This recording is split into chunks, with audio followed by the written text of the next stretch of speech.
Brett McKay here, and welcome to another edition of the Art of Manliness podcast. The town of Concord, Massachusetts has been famous twice in history. First, as the location of the shot heard round the world, which kickstarted the American Revolution in the 18th century. And second, as the home of several famous writers and thinkers, including Ralph Waldo Emerson and Henry David Thoreau in the 19th. My guest today, Professor of History Robert A. Gross, has written landmark books on both of these periods in Concord's history. The first, called The Minutemen in Their World, was published in 1976. Now, nearly 50 years later, he's published a new volume called The Transcendentalists in Their World. In both books, Bob delves into the details of everyday life in Concord in order to illuminate broader trends and forces in American culture. In the case of his second book, he does so to explore how the communal, hierarchical nature of life in America during the Revolutionary period shifted to a more autonomous and bottom-up ethos during the time of Transcendentalism, a movement which prized individuality over conformity and intuition over logic, believed divinity existed in each person and throughout nature, and celebrated the authority of the individual over the authority of institutions.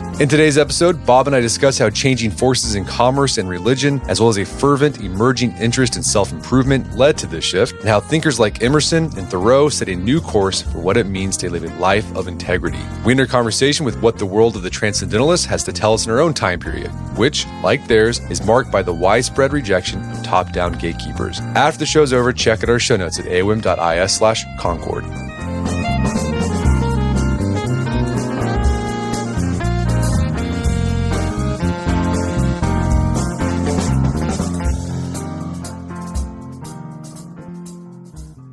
Bob Gross, welcome to the show. Well, thank you. So back in 1976, you wrote a book called The Minutemen and Their World, which focused on life, the details of life in Concord, Massachusetts, as a way to help people understand the forces that created the American Revolution. You spent the next 50 years continuing to research about Concord, and you've written another book about Concord. It's called The Transcendentalists and Their World, which uses the same town as a way of understanding how American culture shifted from being about duty and interdependence in the 18th century to being more individualistic and self-reliant in the 19th century. And we're going to talk about the Transcendentalists today. But I think to understand the Transcendentalists and their world, you need to have kind of a basic understanding of what the Minutemen in their world was like. What was it like before the Transcendentalists were born and came of age? So, broadly speaking, what was the cultural ethos of colonial and revolutionary Concord, and the rest of New England too, in the late 18th century? It's a way of life that's centered on families and shaped by communal values. Fathers aspired in the 17th and 18th century to maintain their families on the land and pass on the homestead to their sons, and to place their daughters in with husbands who also would be local and would be landowners. There was an idea of the family as a line that should persist over time. Parents named children for themselves. And if a child died, they frequently gave the name to the next one of the same sex to arrive. Now imagine, if your child, got to age 5 years old and sadly died, and you had another child of the same sex come along, and you said, oh, let's give the same name to the child. How do you think that would go over today? Yeah, that's weird. What are you doing? Yeah. People would say, how could you ruin the memory of your unique child by taking that name? Are you trying to replace that child? Well, in fact, in a sense, they were. The child was not viewed so much as unique. And the really stunning thing is that the older the child was before dying, the more likely they were to replace the name. And now take this. When they worshiped in the meeting house, which was established by law and funded by taxes, they didn't sit wherever they wanted. People took assigned seats. And the seating plan was actually designed by a committee of the town, which presented the plan to the entire town meeting, which had a vote on it. And the seating was done according to hierarchical rules by age and then public service and wealth. Men on one side, women on the other. If you were under 30, you had to climb up the stairs to the galleries. If you were Black, you didn't have an assigned seat, but you were on the margins of the galleries. This is a world that's both homogeneous in large part, but also hierarchical. People had a place, but they were expected to know their place. There is that hierarchy, but I imagine it gave people a sense of they knew where they belonged in the world. They weren't having anxiety about what am I supposed to do with my life. It was just like you're born into this world, and you didn't think about that. That wasn't even on the table. Your father's a farmer, you're going to be a farmer. Right. If your father's a merchant, you'll be put out to a county house. There was a very small set of institutions that made up the New England way. Town government, which was a combination of the town meeting and then the elected selectmen and other officers of the town. You've got the church, and the ideal is one town, one church. You've got the militia, where most able-bodied men were expected to train a few times a year. And you've got the schools paid for by local taxes, combining the districts that taught elementary literacy, and then the grammar school that trained a select few to go on, few men, to be students at Harvard and enter the ministry.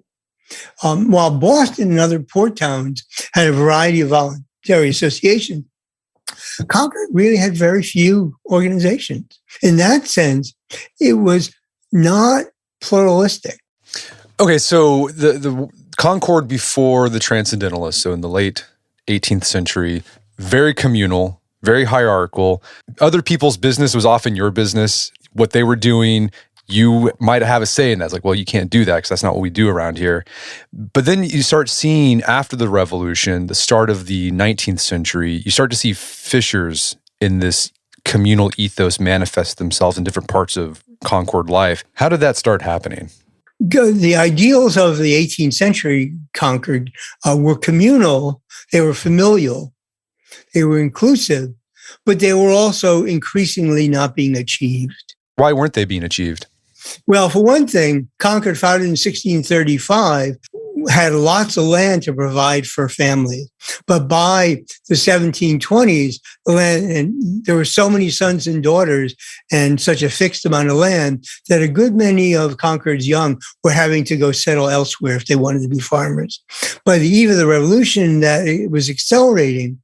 And the exodus of the young from the town put real strains on familial relationships. A father had been accustomed to keep his son on the farm, until mid to late 20s. And you can imagine that there could be real tensions. Here's a young man, reaches physical maturity, is ready to go out into the world to marry. And the father says, well, I'll give you land, but I need you here one more season or one more year. And what you see before the Revolution, and then it continued after, is increasing difficulty in passing on this older way of life to the young. Now we jump to the 19th century, and we find that pretty much the expectation of emigration has now built into local life. It's going to be the case that at best one son is going to be able to take over the family farm. And that son will not only have to take over the family farm, but probably, if that son's the eldest, have to post bond to provide for younger brothers and sisters. This is when, if the parent is now gone and the will is stated that this is going to happen. So sons who inherit the farms are often doing so with a burden of debt to take care of their siblings. Or it's the youngest child who takes over the farm and is now going to have to care for the aging parents. So, I mean, it sounds like there's some generational conflict driven by economics because of how they did things in Concord at the time. Yeah, there's a considerable tension now. I mean, it's not as if, well, in the revolutionary period, the tension was about young people who wanted to reproduce the way of life in which they've been raised and unable to do so in Concord. And so they move away. In the 19th century, it's increasingly the case that the young people are pressing not to be like their parents, but to do something different. So you have Concord is becoming increasingly connected to the wider world, to the rest of the country and the rest of the world. You see an increase in consumerism in Concord. So people buying goods just because they want something, not necessarily out of necessity, but because they want a dress that looks nice, they want a clock that looks nice in their house. How did this increasing consumerism change Concord, or at least its communal ethos that it had before the Revolutionary War? Well, it leads people to deepen their engagement in market transactions ever more than they had done in the colonial period. It's certainly the case that in the 18th century, people were buying imported goods from England and via England from lots of parts of the world. We wouldn't have had a controversy over the Tea Act. People hadn't been importing tea, and they were importing a lot of other fine goods and textiles and the like. The difference is that people were importing fine textiles, and this would be true in the early 19th century, from Europe for going to visit in the parlor or going to Sunday meeting for worship. Their everyday clothes were the mixture of linen and wool, known as linsey-woolsey. So your everyday work clothes you could make on the farm. Your fancy clothes you would buy at the store. But once the Industrial Revolution in textiles got going, and once Concord had its own mills, and then you had the Waltham and the Lowell mills, it made ever less sense to make even your work clothes at home. But if you're not going to be making your work clothes at home, then your daughters and your wives and widows are not going to be spending so much of their time by spinning wheels and looms coming up with clothing. What's going to fill their time? And how are you going to pay for the goods? So if you're a farmer, you're going to deepen your involvement in the marketplace in order to pay for your imported goods. But in addition, as part of the involvement in the market, we need to emphasize that commercial incentives were coming, particularly in the form of merchants and banks, to induce people to engage ever more deeply in market production. A new set of merchants running what were called cheap stores, what were maybe the dollar stores of the early 19th century, were opening up in the countryside, selling goods at a discount for cash.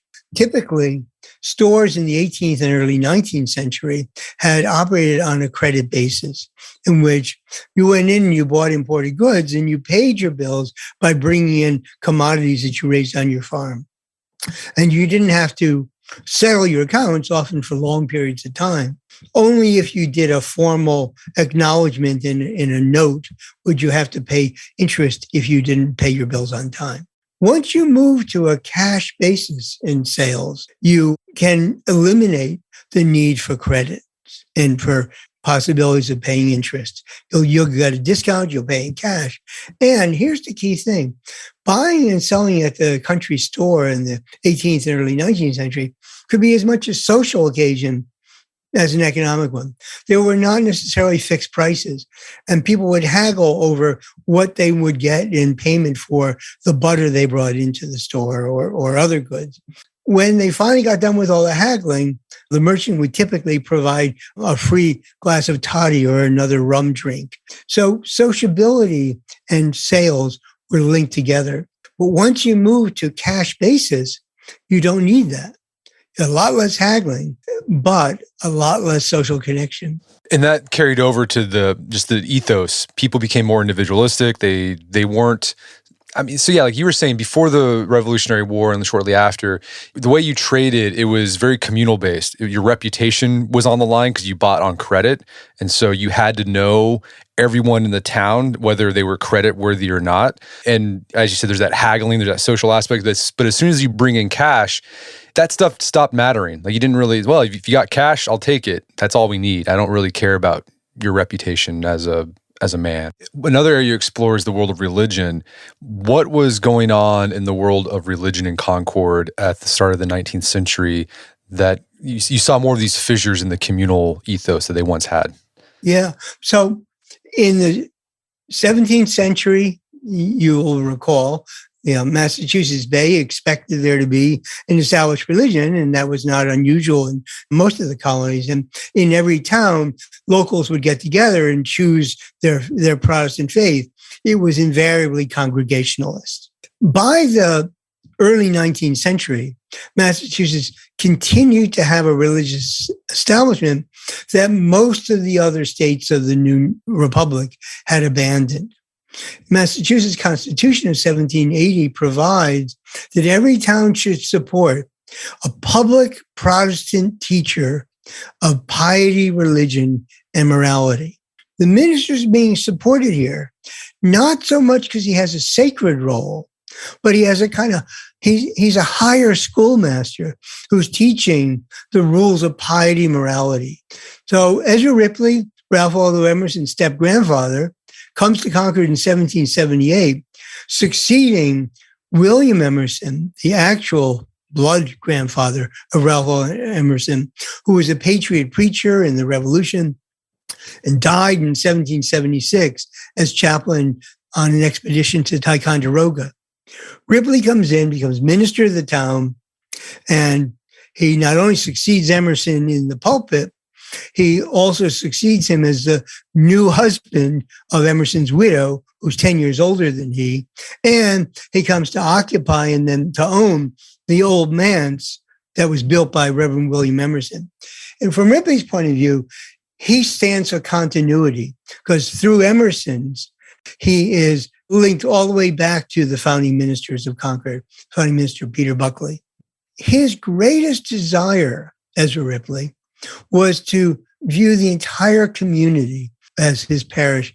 He always referred to them as my people. Ripley's sermons and his practices of church government really emphasized people's behavior socially and ethically towards one another. He preached what I call in the book an ethic of interdependence. That we're all really bound to one another. That who could live alone and independent, he once asked. Who, but some bitter hermit or some half-crazy enthusiast would say to society, I have no need of thee. In his view, religion was about community. And I think his ideal was really to be something like an English country vicar, where when people came to the Sunday meeting, they embodied community. But it came at a great cost. Because the cost was for many people that there was little in the way of spiritual intensity in his faith. And people who grew up in the Calvinist and New England Congregationalist tradition also inherited desire for an intense relation to divinity. And some of them were not happy with Ripley's endless preaching of morality and the rational way to be in the world. Ripley's own stepdaughter, Mary Moody Emerson, the aunt of Ralph Waldo Emerson and muse of Transcendentalism, she used to parody Ripley as Dr. Reason. He had no sense of the divine and the intensity in his faith. He also used the church to uphold not just interdependency, but hierarchy. And there are two key things to mention here. One is that in the church membership, men were infrequently seen. 70 to 75% of church members in Concord in the 18th and first part of the 19th century were women.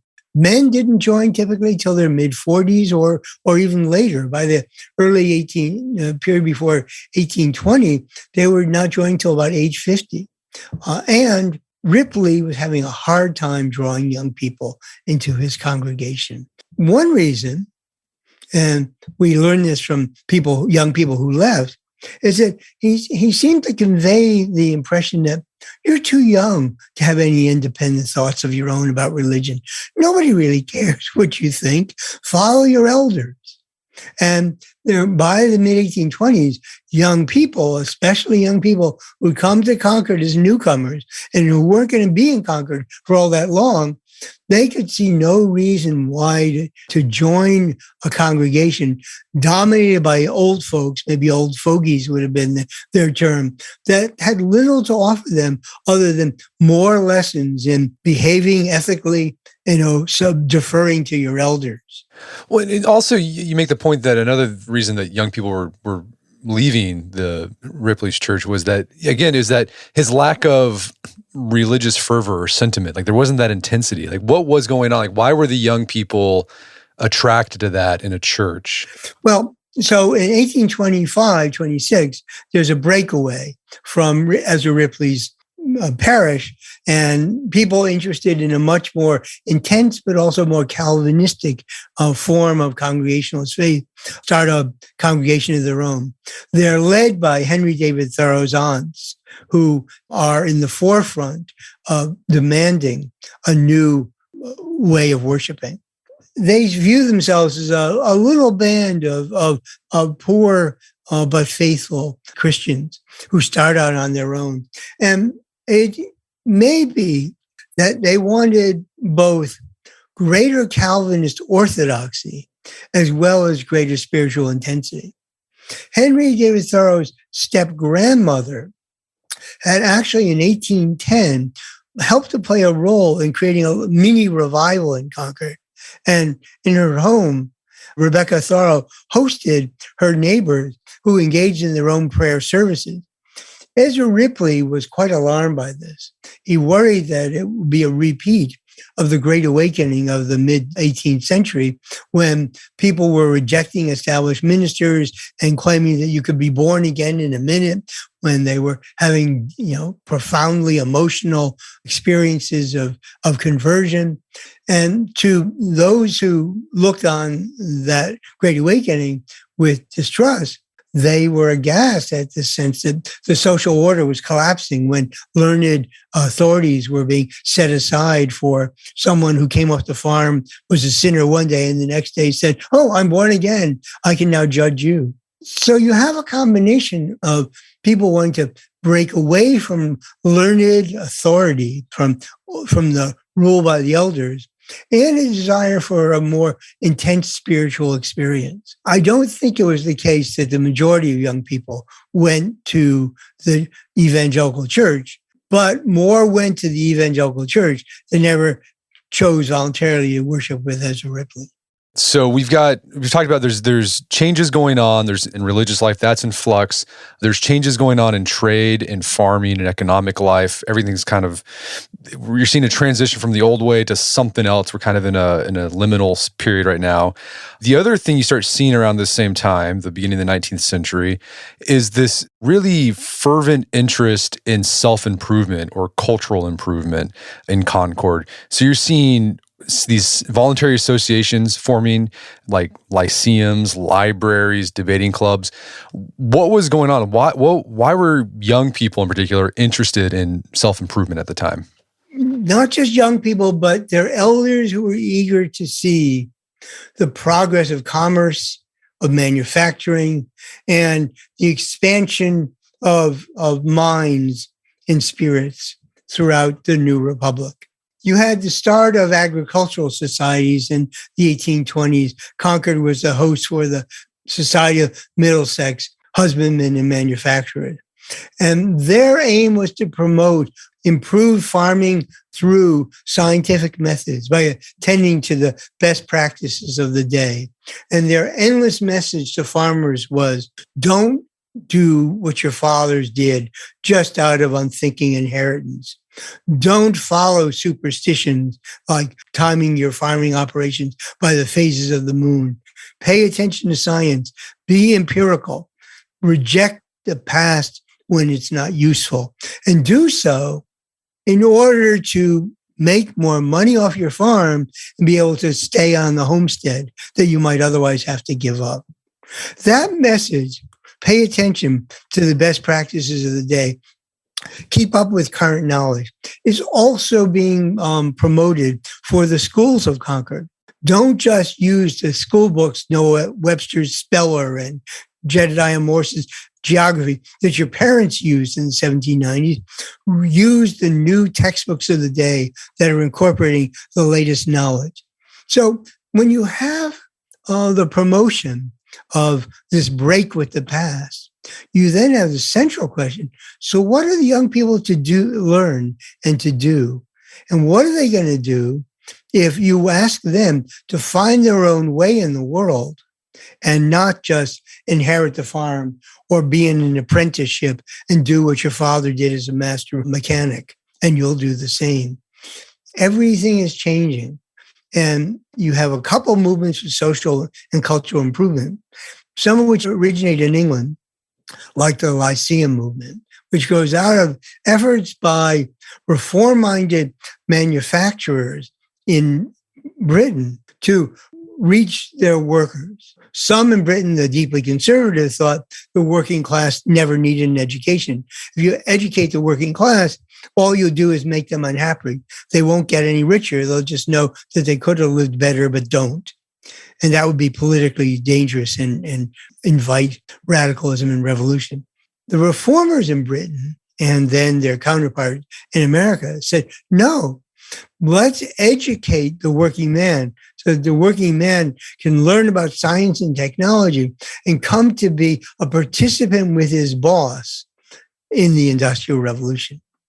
That idea makes its way over to the United States. A man named Josiah Holbrook in Derby, Connecticut, outside New Haven, a graduate of Yale, who is trying to run an agricultural school on his family's farm for young men. When he learns about the British movement, and he gets really excited and he thinks, I'll start the American Lyceum, where young people can learn and educate one another by getting scientific apparatus to participate, to do experiments and learn the new science, by hearing lectures, by studying up themselves and giving lectures to their neighbors, and by buying a certain number of books that they consult as reference works.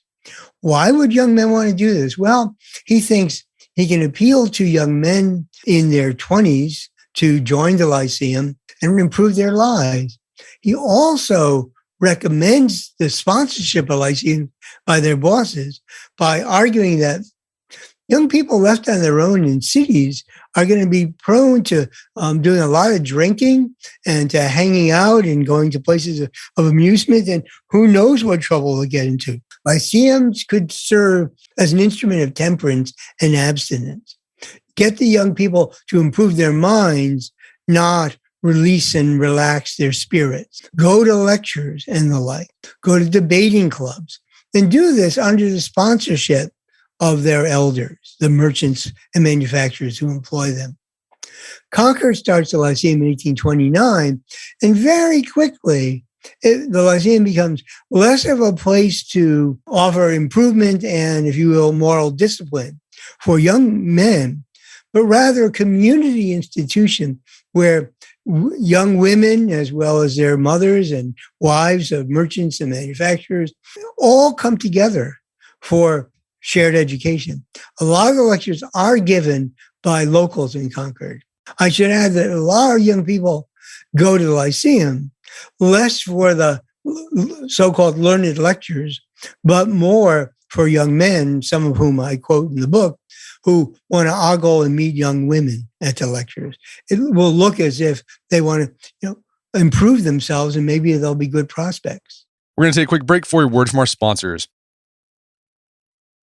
And now back to the show. So this was like in the 1820s. Did any of the Transcendentalists go? Like, did Emerson go to lyceums or debate clubs or things like that? What I'm describing is really the Lyceum from the 1820s to the 1840s. And Emerson, starting in the early 1830s, witnesses the movement and says, hey, I'd like to make my career as a lecturer.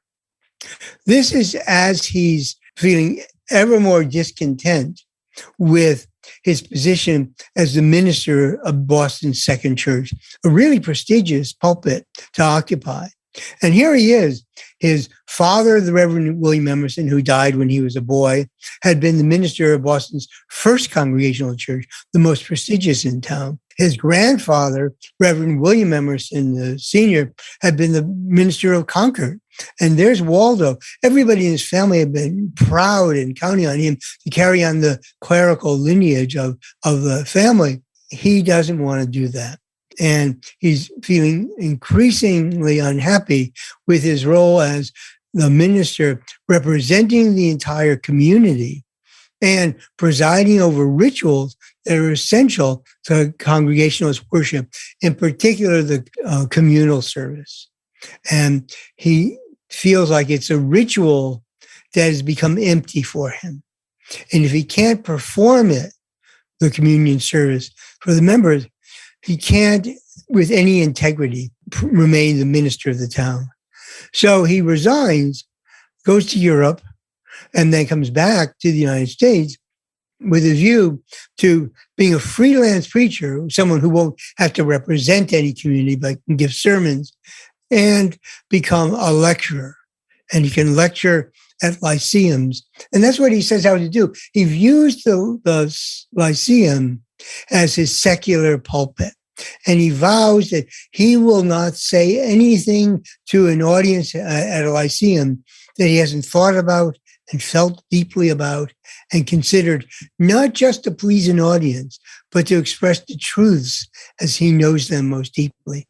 And in particular, those truths will be the truths of what comes to be known as transcendentalism. Yeah, I mean, this feels like this is one of those shifts in an individual's life that points to a larger cultural trend. Because, previously, if you wanted to talk about self-improvement, you had to do it over the pulpit at church through the lens of faith.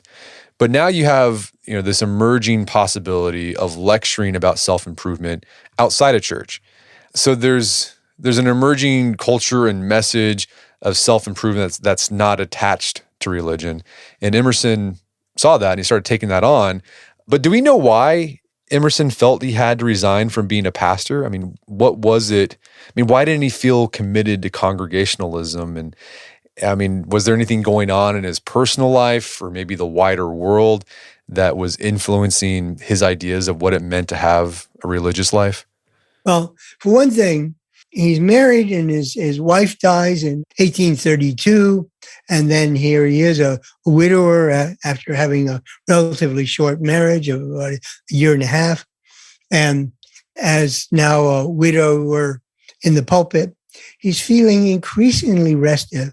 He's been reading, thanks to the tutelage of his Aunt Mary Moody Emerson, he's been reading Coleridge and he's read Wordsworth, and he's aware of new views of religion that are coming from German thinkers. And those views of religion cast considerable doubt on the inherited faith, whether it's Orthodox Calvinism or the liberal form of Protestantism that comes to be known as Unitarianism. The higher criticism of the Bible in Germany suggests that neither the Old nor the New Testament are the revealed Word of God, but texts written by human beings, maybe through some kind of revelation to prophets, but they're texts that should be studied like any other text. In addition, as Emerson comes to understand the currents of Romanticism from Germany, he comes to realize that religion is not a creed. It's not a form of church discipline.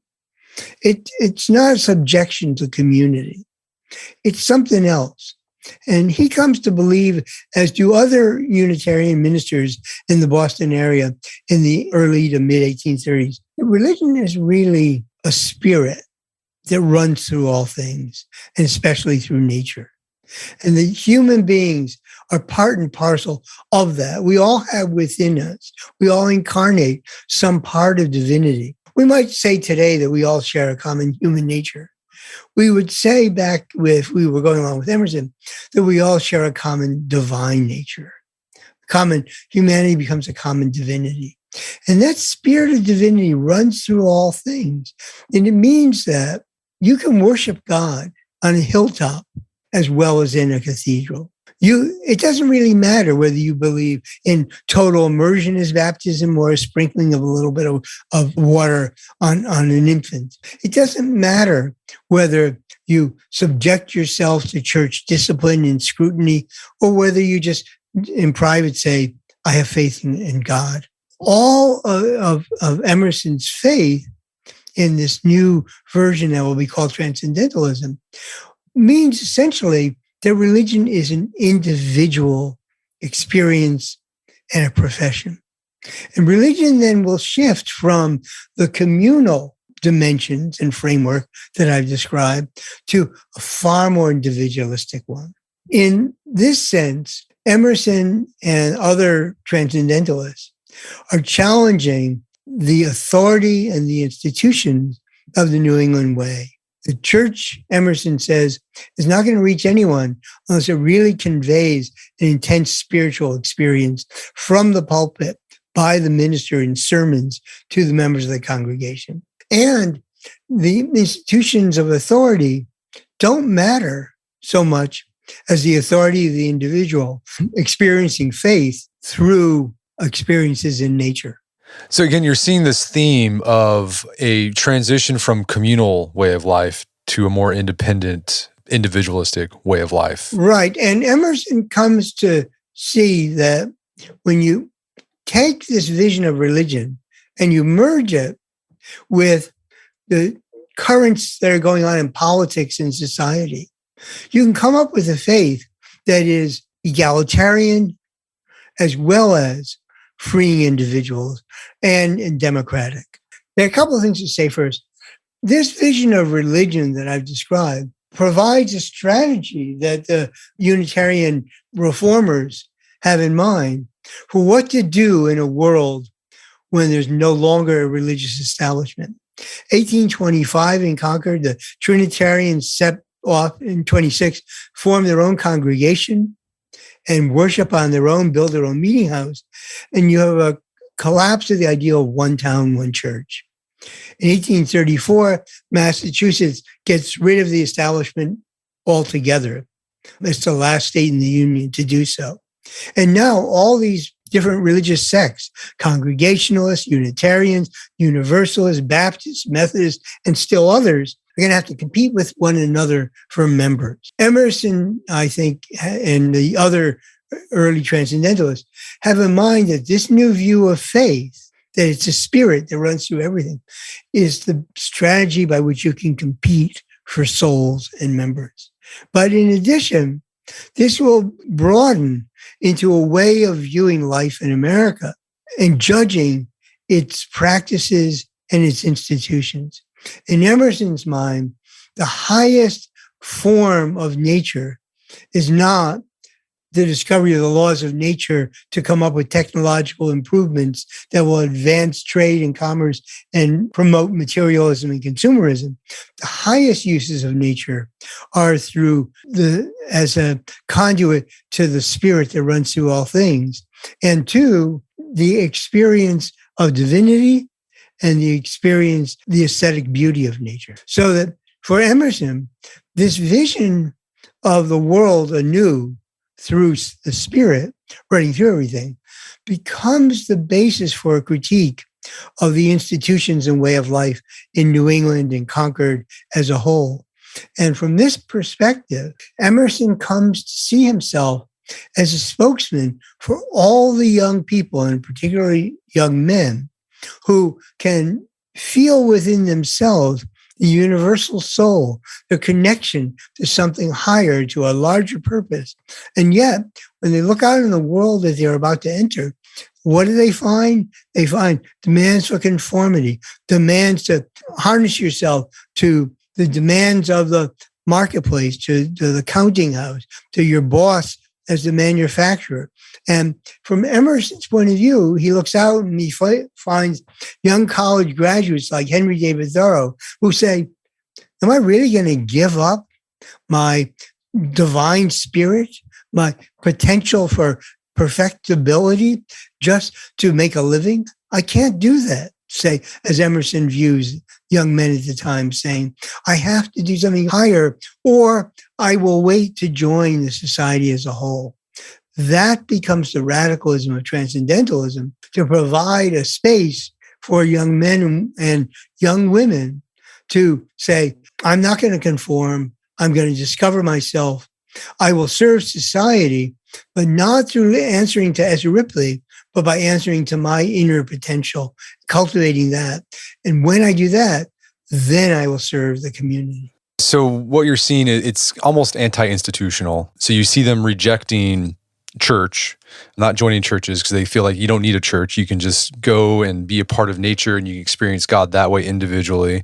But then also another institution that you saw a lot of young men reject that their fathers and grandfathers were a part of was Freemasonry.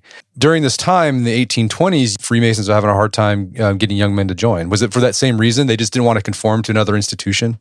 Well, I think it's a little more complicated. So remember, first described colonial Concord as not having much in the way of voluntary association. Well, Concord does start to get voluntary associations in the 1790s, but they're a particular sort, like the Masonic lodges. They're top-down institutions in which, if you're going to start a lodge, you have to get permission from a higher lodge. The Masons were offering place to young men in their mid to late 20s who would go for in an increasingly fluid world, needed to build attachments as they move from one place to another. And so to join a Masonic Lodge, if you were an aspiring young merchant or a mechanic or a lawyer or a doctor, and you knew that you might grow up in one place, get trained in another, and try to make a living in another place, if you were a Mason, you could, in a sense, carry a letter of recommendation from one town to another, show it to the new lodge, and people would welcome you. What do the Masons have to offer? Well, the Freemasons, as they took shape in the mid-18th century and after, claimed to be in possession of the secrets of nature, which could be rationally understood as they've been passed on from the architects of King Solomon's temple all the way down to the present. In fact, it was a group organized in the late 17th century whose knowledge didn't descend from time immemorial, but was relatively recent. But that knowledge would be passed on to the members through secret ceremonies of initiation. The Masons actually professed to embody reason and science, but their reason and science wasn't simply transparent to all readers. It had to be passed on as a secret knowledge within rituals that nobody else could know. And once you were initiated into Freemasonry, you were duty-bound, sworn to never, ever reveal those secrets to anyone else. And there were various levels of Masonry that you could take. You could become a master Mason and then pursue your knowledge to ever higher levels. So there's a kind of curious contradiction in Freemasonry. It's an inner circle that you're admitted to. And I should add, one blackball could kill your application for membership. And so you could apply. If you're accepted, you could have access to this recondite knowledge that nobody else had. And yet, as a Mason, you would frequently participate in public ceremonies. The Masons had rituals to dedicate and consecrate cornerstones of buildings and monuments when they were laid in the early American Republic. So they're conducting public ceremonies, and they're suggesting that their knowledge will foster virtue and the public good in the new American Republic. But they'll do so through private meetings and initiations that nobody has access. By the mid-1820s, what you have is an institution that's growing in influence and power in the new republic, but in fact invisible and untransparent to people who aren't members. When in the 1826, a man named William Morgan in Western New York reveals the secrets of Masonry. He's a disgruntled Mason who wants to get even with his former fraternity brothers. When he reveals the secrets of Masonry with a friendly printer, he's whisked away by hostile members of the Masonic fraternity and never seen again till his body washes up in Western New York. That sets off what's called the anti-Masonic crusade. That doesn't come to Concord until 1833, and I won't go into the reasons why the delayed response. But what you now have is an attack on an institution that claims to be operating in the name of virtue, that's top-down and undemocratic and utterly untransparent, and yet exercising seemingly extraordinary influence over the course of town and county and state and nation. It's that promotes the rebellion, but there's something else. Masonry claims to offer knowledge of science and nature. Well, you don't have to join the Masons to get that. The Lyceum movement will now make that available either for free or for maybe a quarter to go to a lecture, whereas it could cost you some $20 to join the Masons. So you don't need to get knowledge through Masons. If you're worried about your virtue and you need to be careful and not drink too much, well, join a temperance society. So you don't have to be a Mason for that. And what if it turns out you want to make your way as a future husband and father? Well, Masons come under a lot of suspicion for their all-male ceremonies where it's rumored there's ribaldry and obscenity and too much drinking.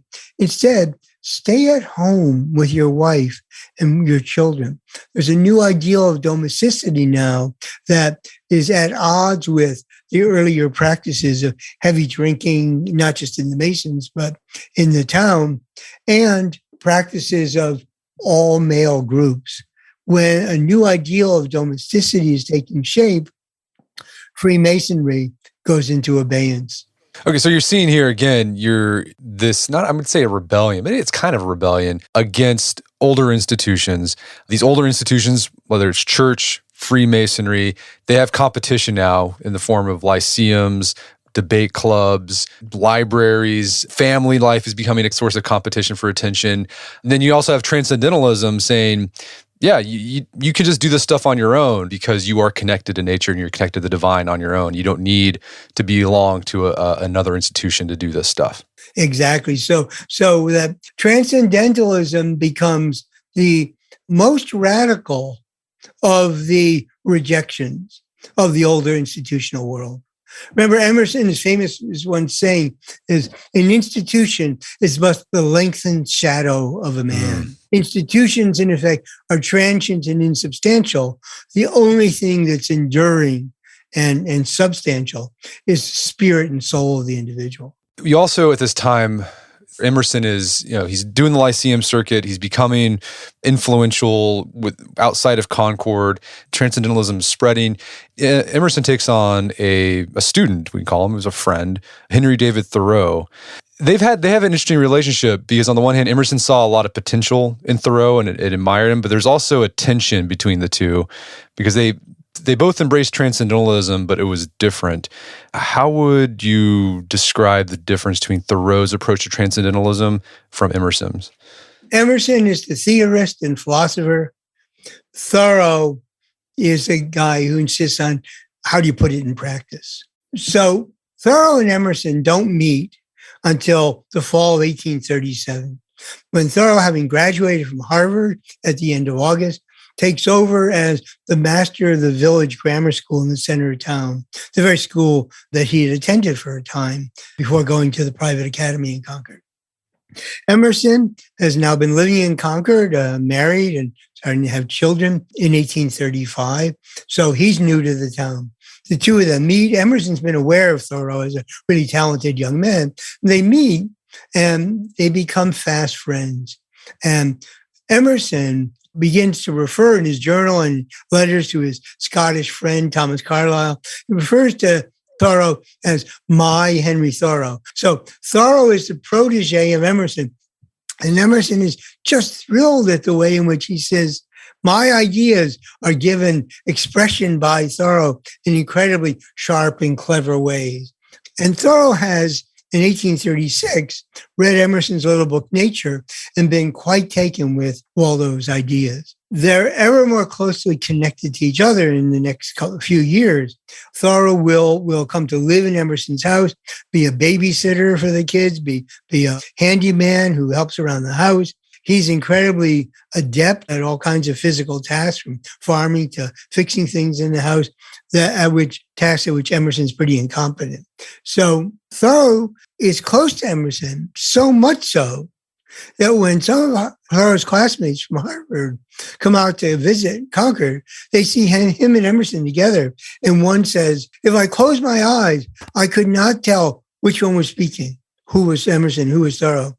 That Thoreau had taken to imitating Emerson so closely, not just in the tone of voice, but the way he spoke and the measuredness of his speech. And so much so that James Russell Lowell parodied Thoreau as basically stealing his apples from Emerson's orchard. No one wants to be lambasted and satirized as imitative. But think about what it's like when what you're imitating is the philosophy of authentic individuality. And the person who is coming to be identified with that philosophy is Ralph Waldo Emerson. You're dependent on Emerson, who's hiring you. He's giving you literary opportunities. He's giving you access to his friends in his library. And you are seen by people as less the genius in your own right than the knockoff, the imitative knockoff of Ralph Waldo Emerson. So and you're trying to build your own career. You decide you're going to make letters your profession, literature your way of earning a living. How do you do that when every time you're introduced on terms that are already set by Emerson? That's going to be the case when Emerson finds Thoreau opportunity to live near Manhattan and be a tutor for Emerson's nephews on Staten Island, where Emerson's brother William is a lawyer. And it'll be the case even when you live at Walden, because you're squatting rent-free on land owned by Ralph Waldo Emerson. So Thoreau is having to feel acutely the tension between his own authentic individual genius and the dependence upon someone who essentially needs to wish away that dependence, that is Emerson, by saying everyone has to be an individual, even though I'm encouraging you to be an individual dependent on me. And as you said, Emerson he's the more theoretical guy. He was the guy out there describing the big idea of transcendentalism. And Thoreau decided, you know what, I'm actually going to do this. And the way he did it, his famous experiment at Walden, where he built this little house. And you make the point that a lot of people make fun of Thoreau's Walden experiment because he was still by his family. He'd go visit his family. But you point out the reason why it was so weird for Thoreau to do that was that no one lived by themselves in Concord, except for maybe a few widows who were doing really poorly economically. Everyone else lived with somebody. And that's what made Thoreau's experiment of building a house just so he can live in it such a radical expression of transcendentalism. Yeah, when I taught my courses that dealt with Concord in the first part of the 19th century, I would always come in class and say, we talk about this period from 1800 to 1850 as a period when so many Americans are going west, going to the so-called frontier and carving out farmsteads for themselves. And I would always ask the question, so how unusual was it for to say, man lives alone in woods? That must have been a common phenomenon, but not in eastern long-settled New England. Maybe it was true on the frontier of the West, but in Concord in 1837, no more than a dozen people lived alone. And as you said, they were almost all widows and one or two solitary men. In 1850, there were only about 3 or 4 people who lived alone. Nobody lived alone. And I quoted a passage from Ezra Ripley that grew out of his ethic of interdependence. We need society. We need one another to get by. But Thoreau's doing something different. Thoreau's experiment at Walden is an attempt to provide an answer to the question of how you can get a living in this society and cultivate and express your higher self in the very process. Let's analogize to the present. An awful lot of people hold jobs Monday through Friday in which they don't like what they're doing, but can't wait till the weekend or vacations when they take them to really express themselves. Thoreau means to challenge that dichotomy, to say you ought to be able to express your higher self through the very way you get a living. So Thoreau wants to live a life of integrity even as he's working. And the experiment at Walden is an attempt to show that you can live with integrity, realize your higher self in the very course of making a living. His emphasis is always practical. It's whatever you believe, how do you put it into practice and make it authentic? That's why the apocryphal story is that when Thoreau went to jail for a night to protest the Mexican War, Emerson supposedly looked through the jail door and say, Henry, what are you doing inside? And supposedly Thoreau says, Waldo, why are you outside? That is probably apocryphal, but it brings out the fundamental difference that Thoreau is always about how do we lead a life of integrity in a society that opposes us at every turn. So as I was reading your book, I couldn't help but to make connections between the world of the Transcendentalists in our own day. So the world that you've described here in our conversation in the book is a world in flux for the Transcendentalists. You have people rejecting institutions, leaving churches, organizations that were once a staple of life are no longer have sway. And I think you can see that today. I mean, churches like mainline Protestantism is on the decline, but you're seeing the rise of different evangelical non-denominational churches. You're seeing old organizations that had a prominent part in American life wither away and not have that influence. I'm curious, do you think there are any lessons we can take from the Transcendentalists in navigating our own time of flux and transition? Well, I think one way to acknowledge our condition. I mean, the decline of the mainline Protestant churches, as well as the falling attendance at Catholic churches, points to, this distrust of inherited institutions, whether people are on the right politically or on the left. Look at how much Americans have been rejecting the gatekeepers of old, the authorities of the past, the institutions that had once had so much influence in guiding our lives. But think also of Thoreau's fundamental question. How do we lead a life of integrity in a world where the economic choices seem to militate against it? Thoreau talks about the curse of trade. Lots and lots of young people today are talking about the curse of conformity and trade and the way in which technology dominates their lives. We need two things at once. We need to get renewed from the Transcendentalists the faith in individual possibility. And we need to also renew from Ezra Ripley the faith that we're all bound together in this work as fellow human beings and fellow Americans.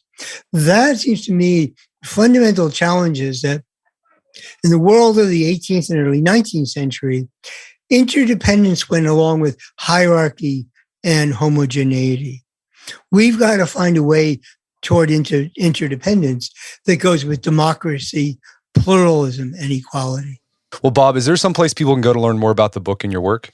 Well, they can find the Transcendentalists and their worlds for sale at bookshop.org, I think it is, at the Thoreau Society's online bookstore, and obviously at all the major bookstores that distribute through the internet.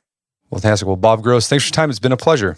Well, thank you so much. It's really been fun to answer your great questions.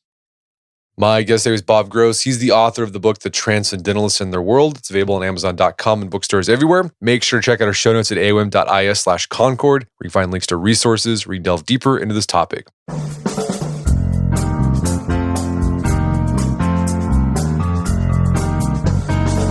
Well, that wraps up another edition of the AOM podcast. Make sure to check out our website at artofmanliness.com, where you can find our podcast archives, as well as thousands of articles written over the years about pretty much anything you can think of. And if you'd like to enjoy ad-free episodes of the AOM podcast, you can do so on Stitcher Premium. Head over to stitcherpremium.com, sign up, use code manliness at checkout for a free month trial. Once you're signed up, download the Stitcher app on Android or iOS, and you can start enjoying ad-free episodes of the AOM podcast. And if you haven't done so already, I'd appreciate if you take 1 minute to give us a review on Apple Podcasts or Spotify. It helps out a lot. And if you've done that already, thank you. Please consider sharing the show with a friend or family member who you think we get something out of it. As always, thank you for the continued support. Until next time, it's Brett McKay. Remind you to not only listen to the AOM podcast, but put what you've heard into action.